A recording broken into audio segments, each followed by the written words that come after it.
पर बात करेंगे ज़िमनी इंतखाबात के हवाले से। अब high court of Jammu Kashmir और लद्दाख की जानिब से election commission of India,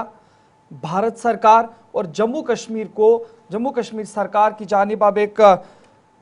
hukamnama या नोटिस जारी कर दिया गया है, जिसमें बताया गया है कि जवाब दे दीजिए, यानी कि जवाब तलब कर लिया गया है। 4 हफ्तों का मौका दिया गया है, यानी 1 महीना मान लीजिए। 1 महीने के अंदर अंदर 2 ज़िमनी सीटों के हवाले से जो खाली पड़ी हुई थी, जिसमें एक बडगाम की सीट जब वज़ीर आला उमर अब्दुल्ला ने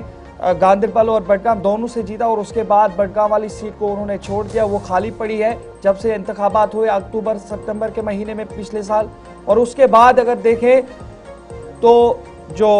बीजेपी के एक सीनियर रहनुमा मरहूम देवेंद्र सिंह राणा, जब उनकी वफात हो गई उसके बाद नगरोटा सीट भी खाली हो गई। इन दोनों सीटों के हवाले से हर्षदेव सिंह नामी एक पॉलिटिकल लीडर की जानिब से एक रिट पिटीशन दायर की गई हाई कोर्ट के अंदर, जिसके जवाब में ये फैसला लिया गया है कि हाई कोर्ट ने 4 हफ्तों का वक्त election commission of India, Bharat सरकार और जम्मू कश्मीर हुकूमत और इंतजामिया को कहा है कि 4 हफ्तों के अंदर इसका जवाब दे दीजिए कि इंतखाबात क्यों नहीं कराए गए। रिट पिटीशन के जरिए मामला हर्षदेव सिंह जो एक मारूफ वकील भी है,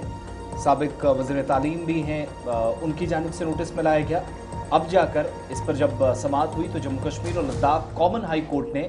एक तो इलेक्शन कमीशन, दूसरा मरकजी हुकूमत, तीसरा जम्मू कश्मीर की उमर अब्दुल्ला हुकूमत को हिदायत दी है कि वो 2 असेंबली नशिस्तों बडगाम और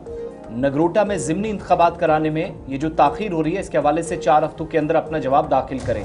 जस्टिस संजय धर ने ये हिदायत दी। साबिक वजीर हर्षदेव सिंह की तरफ से जो रिट पिटीशन दायर की गई थी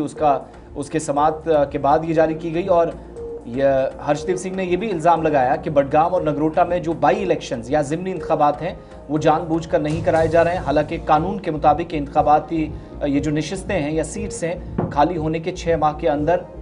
यहाँ इंतखाबात कराना लाजमी होता है। बडगाम असेंबली नशिस्त, जैसा इदरीस ने बताया, वज़ीर आला उमर अब्दुल्ला जिनने गुज़श्ता साल 18 सितंबर से 1 अक्टूबर के दरमियान होने वाली गांदरबल नशिस्त बरकरार रखते हुए बडगाम की नशिस्त खाली कर दी थी, उसके बाद हल्फ उठाया और नगरोटा नशिस्त उस वक्त खाली हुई जब सीनियर बीजेपी रहनुमा देवेंद्र सिंह राणा का इंतकाल हुआ। 31 अक्टूबर को इंतकाल कर गए, जिसके बाद हल्के में ज़िमनी इंतखाबात ज़रूरी हो गया। लेकिन हर्षदेव सिंह जो इस मामले में खुद अदालत में पेश हुए, जिनने ये भी कहा कि इन दोनों हल्कों में बाई इलेक्शंस को मुख्तलिफ अदालतों के फैसलों और नुमाइंदगी जो अवामी कानून है या RPA है, रिप्रेजेंटेशन एक्ट है, उसकी दफ़ा 151A की ये संगीन खिलाफ वर्जी है और अब मुसलसल मुलतवी कर दिया जाता है। जो 6 माह के अंदर खाली नशिस्तों पर इंतखाबात कराने थे वो उनके मुताबिक जानबूझकर नहीं कराए जा रहे और इसलिए वो बरहम भी नजर आए। दूसरी तरफ अदालत की तरफ से 4 हफ्तों का वक्त इलेक्शन कमीशन, जम्मू कश्मीर सरकार, मरकजी हुकूमत को दिया गया।